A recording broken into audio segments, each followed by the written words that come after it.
Стеллажымыздың дайын көрінісі осылай. Сіздерге қазір мен қалай жасау керегін, жинау керегін, сборкасын көрсетемін. Стеллажымыздың комплектінде бірінші ол бетінде дайын схема сборкасы болады. Бұл жерде не бар, ішінде барлығын жазып, қалай қорасу керек бойынша көрсетіп қойғанбыз. Және де сіздер үшін дайын видео қылып дайындайық дедік. Стеллажымыздың екі шеткі стойкасы болады. Екі стойкасы, сосын оның екі аяғы болады. Астынан ұстап тұру үшін, және де 4 полкасы болады. Ауыстырып орындарын турлауға, және де 3 қатырылып тұратын креплениясымен дайын стойкасы болады. И 2 ДВП-ны ұстап тұратын крепеждарымен барлығы бар.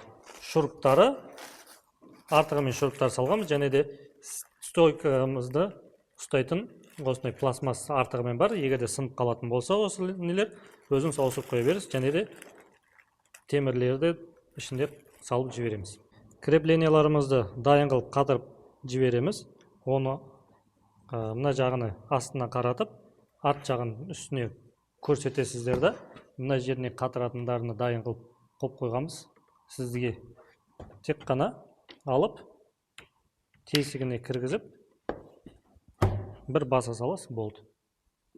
Бірінші жағымызды кіргіздік, енді екінші жағымызды кіргіземіз.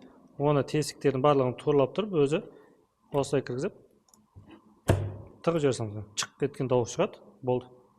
Полкамыздың ортасында да кіргізетін қылып істеп қойдық, өйткені қимылдап кетпеу үшін, мықты конструкция болу үшін. Оны да аламыз, кіргізе саламыз, болды, кірді. Ортаңғы полкамызды екі жағында кіргіздік.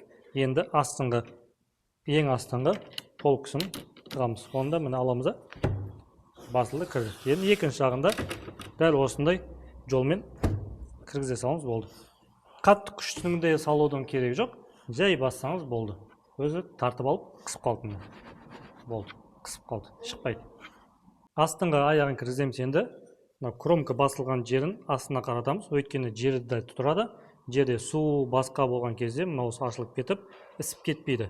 Ал мына жағыны ішке қарай кіргіземіз, ол бізге ешқандай зияны жоқ. Сәл қисығынан алып тұрып, мұнауымыз бізде ішіне автоматически өзі кіріп шығады. Соны аламыз, қисығынан ұстап тұрып, турлап алып, келді, басып жібере саламыз.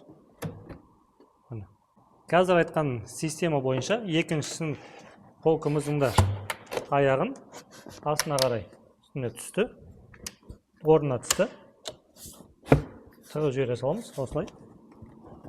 Пакетіміздегі темірлерді шығарып алып, оларды осылай жіңішке жағын тығып, дайындап қоямыз. Барлығын бірдей орынмен тығамыз, дайындап, и полкамызды, мына полкамызды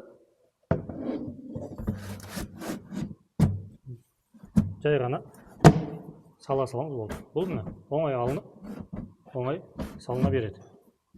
Полкаларымызды өзіңіз қалаған размерде уақытынша қойып тұрасыз. Осылай кромка жабыспаған жағын төбеге қарай қойып тұрып, осындай ДВП-ларымызды қазір енді орнатамыз. ДВП-мыздың екі түсі бар, бір жағы ақ, бір жағы бесцветный. Ақ жағаны ішке қарай қоямыз, чтобы көрінген кезде эстетичный және де әдемі көрініп тұрады. Оның және де стиктері бар, осылай пластмассалары екі ДВП-ның арасына қойып, стиктарыны көрсетпей әдемі қылып қойып қоямыз. ДВП-мызды стиктарымен орнатып қойдық. Енді шет айланасына полный шуруптарымызды қатып шығамыз. Стеллажымыздың полкаларын қалаған размерде қойсаңыз болады. Ол үшін шет айналасында полный тесіктерін дайындап қойғанбыз.